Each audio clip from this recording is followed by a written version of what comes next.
Hello guys, welcome to my YouTube channel. तो कैसे आप लोग? बढ़िया, मस्त। आई होप आप लोग की पढ़ाई से चल रही होगी।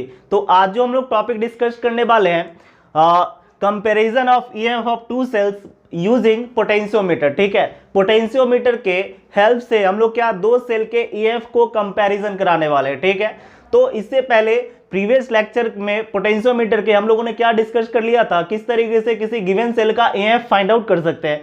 उसी प्रिंसिपल का यहां यूज करके हम लोग कंपैरिजन भी करा सकते हैं। ठीक है, तो थोड़ा सा पहले रिकॉल कर लेते हैं। ऐसे मैं प्लेलिस्ट में जितने भी पोटेंशियोमीटर का लेक्चर होगा उसको मैं डाल दूंगा। ठीक है, ऐसे थोड़ा सा अभी हम लोग उसको रिकॉल करके फिर इसको करेंगे, comparison of EMF of two cells करेंगे। ठीक है, तो क्या था, जैसे मान लो एक सेल हो तो उसका अगर ईएमएफ निकालना हो तो किस तरीके से निकालेंगे उसको थोड़ा सा रिकॉल कर लेते। तो इसके लिए क्या बताए थे, कुछ सर्किट डायग्राम देखो हमने बनाया था इस तरीके से सर्किट डायग्राम।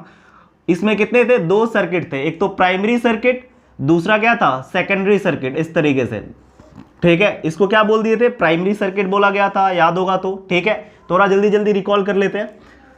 ऐसे प्रीवियस लेक्चर में जाके आप लोग देख सकते हो, कोई दिक्कत होने वाला नहीं है। ठीक है, प्राइमरी सेल इसमें जोड़े थे, क्या था हमारे पास, की था, ये क्या था, रियोस्टेट था, आर एच से डिनोट करते रियोस्टेट। ठीक है, सेकेंडरी सेल में क्या हमने ऐड कर दिया था, एक सेल को ऐड कर दिया था, ई एस। ई पे मीन्स क्या, सेल इन प्राइमरी सर्किट, और ES मींस क्या, सेकेंडरी सर्किट। अब प्राइमरी और सेकेंडरी सर्किट क्यों बोले, इसको भी हम लोग डिस्कस करने वाले हैं। ठीक है, ये हमने क्या बोला था, ए लेंथ है किसका, मैग्नीन वायर का। आई बात समझ में, जो पोटेंशियोमीटर में मैग्नीन वायर लगा हुआ उसका लेंथ को क्या जूम कर लिए, L। ठीक है, अब इसको अगर हम लोग निकाले, जैसे ये सेकेंडरी जो सेल है, अगर इसका EF निकालना हो तो किस तरीके से काम करेंगे, तो याद होगा बताए थे, जैसे इस की को क्लोज करेंगे, क्लोज मींस क्या, इस तरीके से डॉट डाल दिए, मतलब क्या, क्लोज हो गया। क्लोज हो गया तो फिर क्या हो जाएगा, ये प्राइमरी सेल के रीजन से ऐसे करंट फ्लो करेगा। ठीक है, इस तरीके से पूरे सर्किट में करंट फ्लो करने लगेंगे। क्लियर है इतना। इसके बाद जैसे इस जॉकी को इस मैग्नीन वायर में ऐड मतलब कांटेक्ट में लाएंगे, इसमें कुछ ना कुछ डिफ्लेक्शन शो करेगा। बात समझ में आ रहा है। फिर क्या करेंगे, इस मैग्नीन वायर पे जॉकी के हेल्प से धीरे धीरे इस मैग्नीन वायर पे क्या करेंगे, जॉकी को स्लाइड करके इस पे इससे हमें क्या, बैलेंस पोजीशन फाइंड आउट करेंगे। बात समझ में आ रहा है। By help of galvanometer balance position find out किए थे।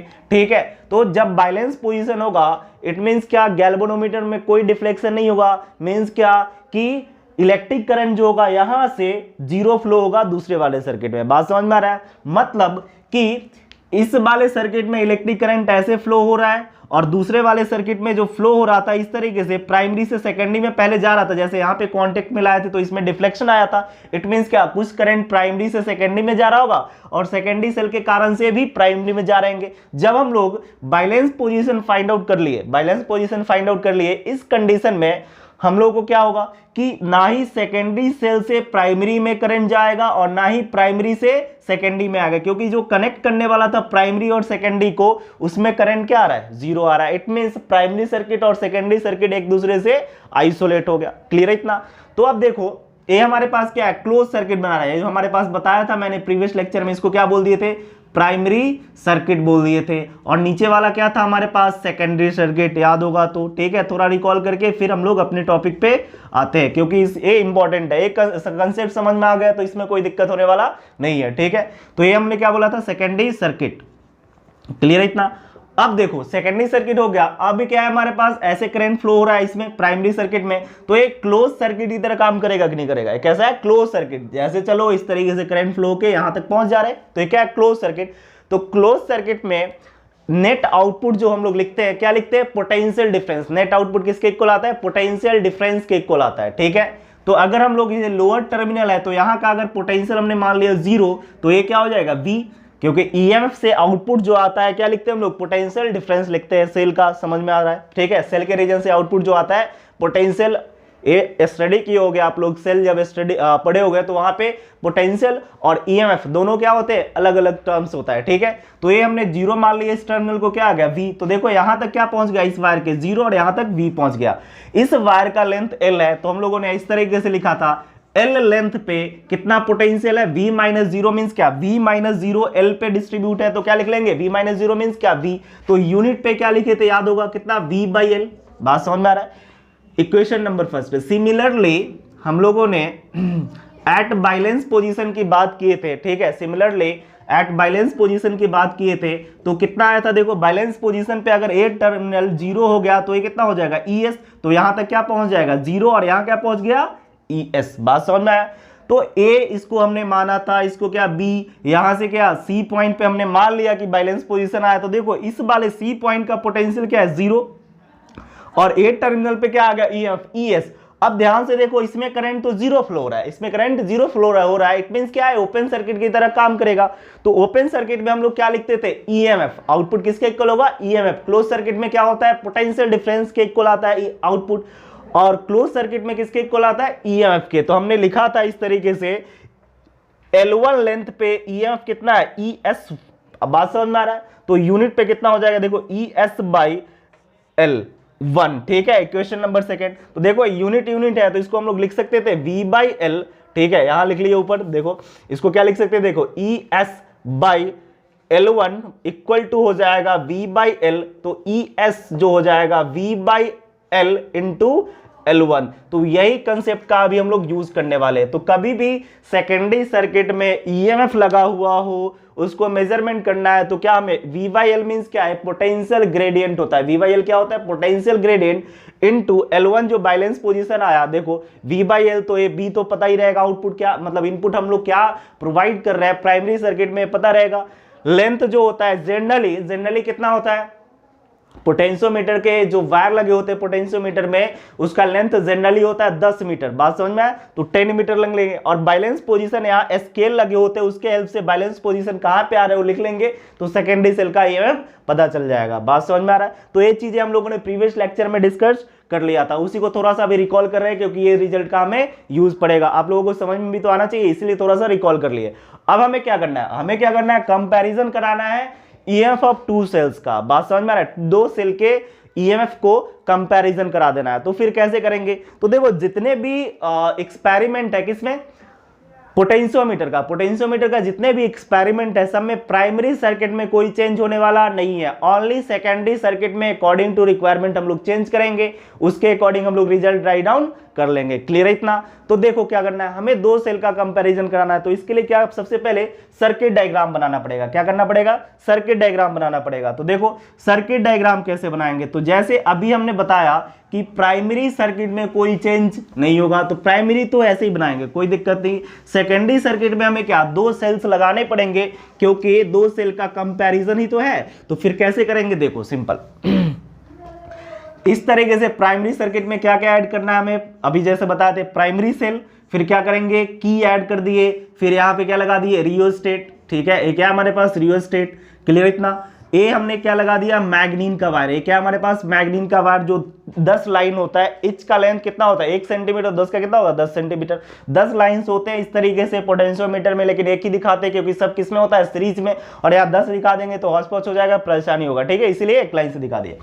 अब क्या हमें करना है, देखो दो सेल को ऐड करना है तो एक सेल हमने यहां ऐड कर दिया, बात समझ में आ रहा है, दूसरा सेल इस तरीके से दो सेल ऐड कर दिए क्योंकि दो सेल का हमें कंपैरिजन कराना है, ठीक है। इसके दूसरे टर्मिनल को हमने क्या टू बेस की दो तरीके के होते हैं, वन बेस की और टू बेस की, ठीक है। तो ये हमने क्या कर दिया टू बेस की से इसको कनेक्ट कर दिया, ठीक है। देखो टू बेस की का एक टर्मिनल किसके साथ गैल्वेनोमीटर के थ्रू जोड़ के जॉकी में ऐड कर दिया। देखो क्या क्या चीजें हैं समझते हैं।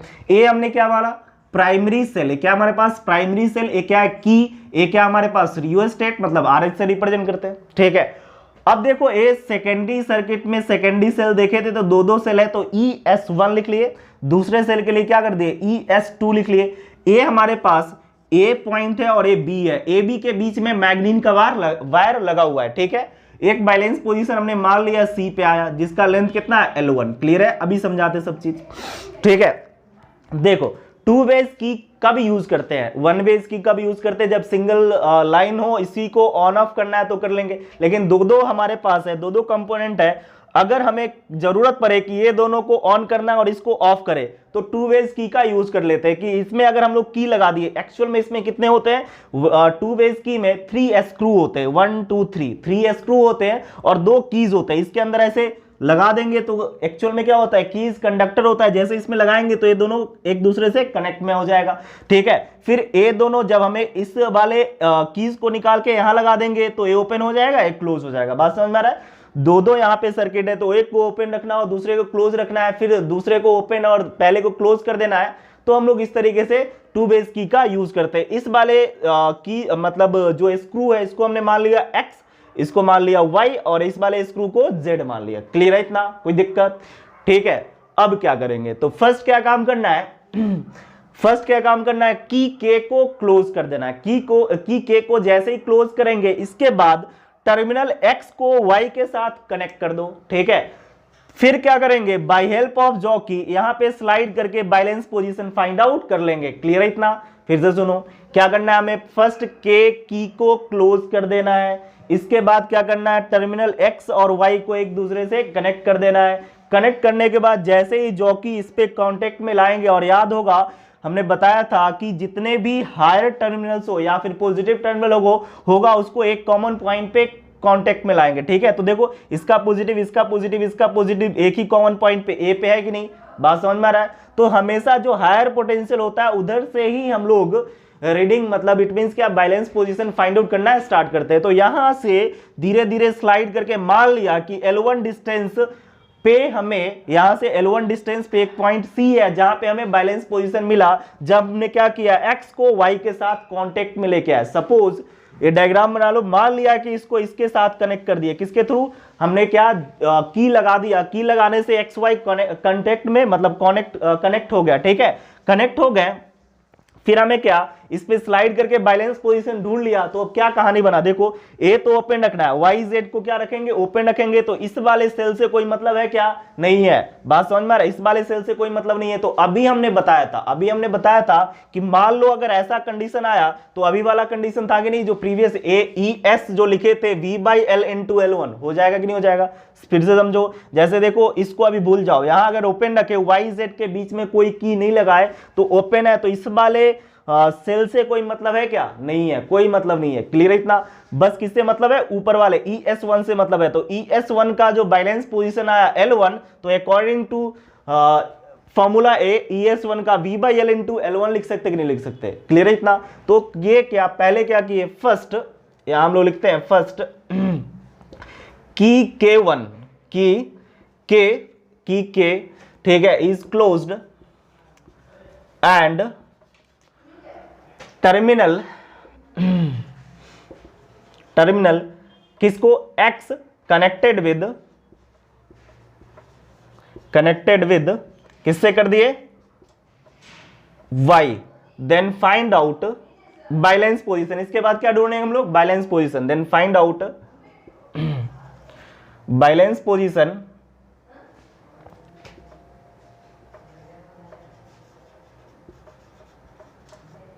पोजीशन किसके थ्रू, किसके हेल्प से, बाय हेल्प ऑफ,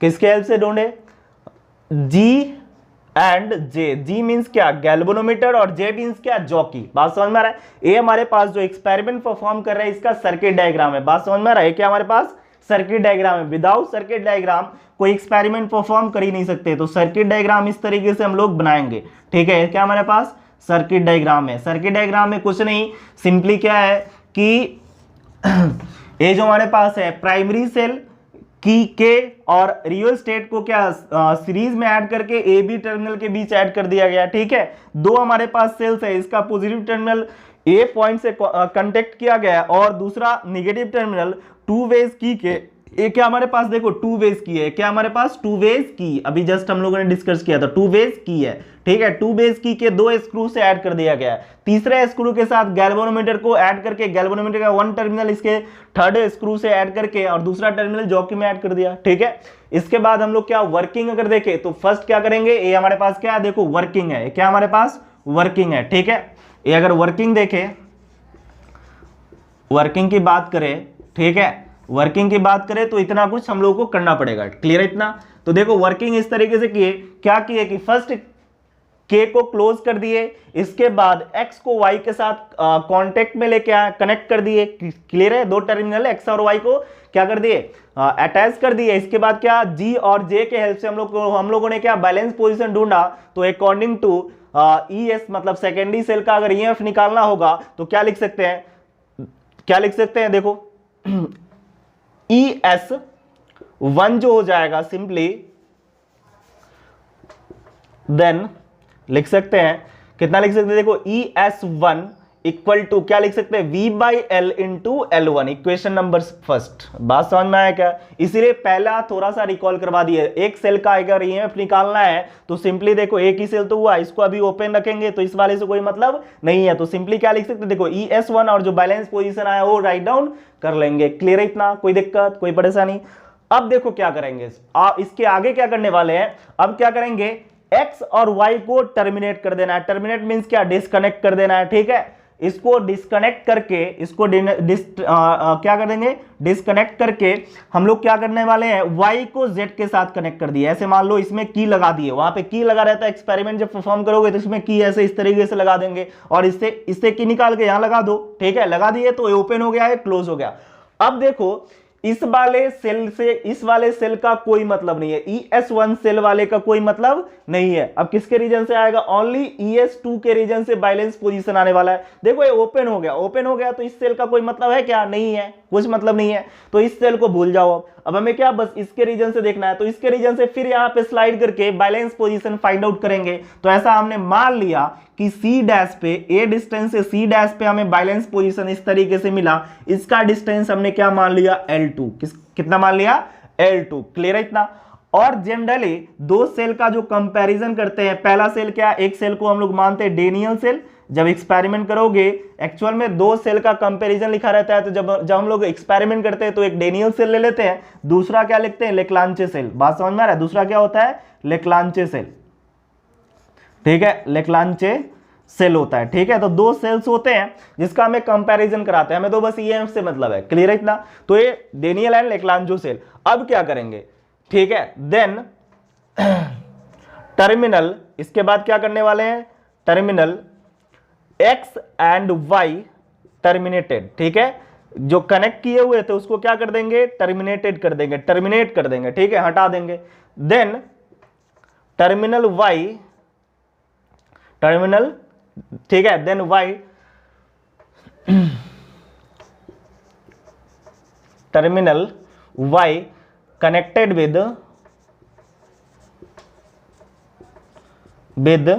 टर्मिनल किसके साथ, टर्मिनल Z। ठीक है, आई बात समझ में? क्या किए पहले, then terminal X and Y terminated, then terminal Y connected with terminal Z। बात समझ में आ रहा है? Y को Z के साथ कनेक्ट कर दिए। फिर से हम लोग क्या बैलेंस पोजीशन फाइंड आउट करेंगे, again balance position find out. ठीक है, अगेन किसके हेल्प से करेंगे, फिर से वही G और J के, again balance position find out. ठीक है, find out by help of किससे करेंगे, by help of G and J। G and J means क्या, शॉर्ट में लिख रहा है गैल्वेनोमीटर एंड जॉकी के हेल्प से। बात समझ में आ रहा है? फिर से अगर ढूंढे तो हमने मान लिया क्या कि A से C डैश डिस्टेंस पे, बात समझ में आया, हमने मान लिया कि C डैश पॉइंट पे बैलेंस पोजीशन मिला, जो कितने डिस्टेंस है, A से L2 डिस्टेंस पे। बात समझ में आ रहा है? तो अकॉर्डिंग टू दिस फॉर्मूला हम लोग राइट डाउन कर सकते हैं क्या, हम लोग लिख सकते हैं ES2 जो हुआ ऐसे लिख सकते हो, assume balance position is at point C dash from A is L2। बात समझ में आ रहा है? आई बात समझ में? लैंग्वेज लिखने का मन है तो इस तरीके से लिख लेंगे, लेकिन अगर डायरेक्ट हम लोग लिख सकते हैं कि नहीं, तो अगर बैलेंस पोजीशन इतना मिला तो EF का कितना वैल्यू होगा, EF का तो ES2 का जो वैल्यू होगा कितना हो जाएगा, देखो V/L इंटू बताओ L2। हमारे पास से कितने L2 पे बैलेंस पोजीशन मिला, तो इस तरीके से हम लोग राइट डाउन कर लेंगे, कोई दिक्कत होने वाला नहीं है। बात समझ में आया? यहाँ पे हम लोग क्या लिखेंगे, देखो ऐसा हमने बैलेंस पोजीशन ढूंढा, देन हम लोग लिख सकते हैं कि balance position at point C, आई बात समझ में, from point A is L1। यहाँ पे क्या लिखेंगे, balance position at point C dash from point A is L2। इसके बाद ये चीजें हमारे पास पता है, बैलेंस पोजीशन मिल गया, तो EF इसके अकॉर्डिंग राइट डाउन कर सकते हैं, कोई दिक्कत होने वाला नहीं है। Equation number first and second write down कर लिए, अब कुछ नहीं निकाल देना है। कंपैरिजन करना मींस क्या, डिवाइड करना। आ रही बात समझ में, रेशियो निकालना, रेशियो मींस क्या, डिवाइड। क्लियर है इतना? तो एक बार फिर से रिकॉल कर दे रहे हैं, समझ लो, नोट डाउन कर लेते हैं। ठीक है, देखो क्या है, सिंपली हम लोग क्या करेंगे, कंपैरिजन कराने के लिए हमें ए रिजल्ट पता होना चाहिए। ए रिजल्ट कब आया, जब हम लोग बाय हेल्प ऑफ पोटेंशियोमीटर किसी सेल का EF निकालते हैं तो कुछ इतना EF आता है, वेयर V/L क्या है, पोटेंशियल ग्रेडियंट, और L1 क्या है, जो बैलेंस पोजीशन हम लोग ES के लिए जो फाइंड आउट किए थे, जो सेकेंडरी सर्किट में ऐड किए थे, उसके लिए L1 जो आया वो चीजें हैं। क्लियर है इतना?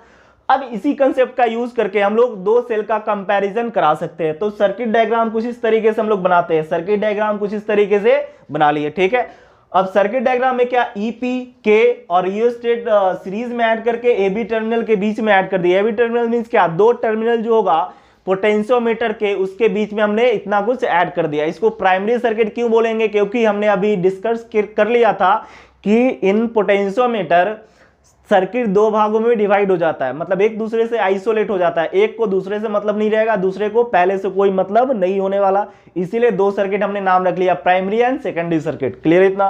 तो ऐसा कुछ कर लिए। सेकेंडरी सर्किट में क्या कर दिए, दो सेल को लगा दिए, क्योंकि दो सेल को कंपैरिजन कराना है तो दो सेल हमें लगाना ही पड़ेगा। पहले बताया कि प्राइमरी सर्किट में कोई चेंज होने वाला नहीं है, जितने भी एक्सपेरिमेंट परफॉर्म करेंगे या जितने भी इसका हम लोग एप्लीकेशन देखेंगे, सब में प्राइमरी सर्किट में कोई चेंज होने वाला नहीं है। चेंज किस में होगा, ओनली सेकेंडरी सर्किट में होगा। तो सेकेंडरी सर्किट में दो सेल लगा दी, क्योंकि दो सेल को कंपैरिजन कराना है। ठीक है, यह क्या हमारे पास टू वेज की है। टू वेज की का ये प्रॉपर्टीज है कि एक बार एक सर्किट को ओपन रखना है, दूसरे को क्लोज रखना है, दूसरे को क्लोज रखना है, पहले को ओपन रखना है, तो इससे हम लोग करा सकते हैं, कोई दिक्कत होने वाला नहीं है। तो इसमें कितने 3 स्क्रूज होते हैं और 2 कीज होते हैं, इसके बीच में की है, इस तरीके से लगा देंगे तो ये क्या हो जाएगा, एक दूसरे से कनेक्ट हो जाएगा। ठीक है, तो हमने स्क्रू XYZ मान लिया।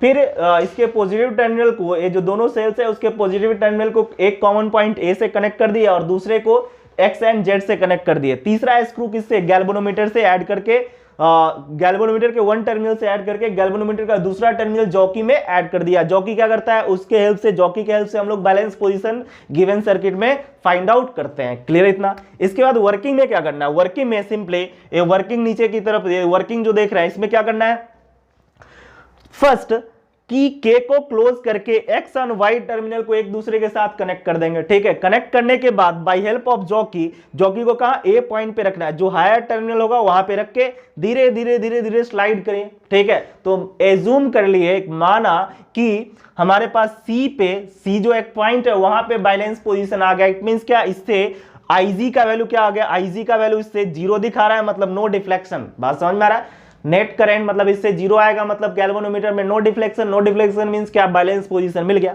ठीक है, तो जब ऐसा बैलेंस पोजीशन मिला और XYZ के बीच में अभी की नहीं लगाया, मतलब ओपन रखेंगे, तो अभी क्या हो जाएगा, देखो एक सेल की तरह ही तो काम करेगा। एक सेल का कैसे लिखते थे, किसी सेल का अगर हमें निकालना हो तो ये फॉर्मूला राइट डाउन कर सकते हैं। तो यहाँ पे गया ES1 हमने राइट डाउन कर लिया, इसको क्या माना, डेनियल सेल मान लिया था। ठीक है, तो डेनियल सेल का EF निकाल लिए। फिर क्या करेंगे, X और Y को टर्मिनेट कर देंगे, मतलब उसमें से की निकाल के YZ के बीच में ऐसे लगा दो। ठीक है, लगा दिए, तो ये दोनों कनेक्ट हो गया। अब कैसे करंट इधर फ्लो होगा, फिर इसमें लगाएंगे तो रिफ्लेक्शन आएगा, धीरे धीरे धीरे धीरे स्लाइड करके फिर से बैलेंस पोजीशन फाइंड आउट करेंगे।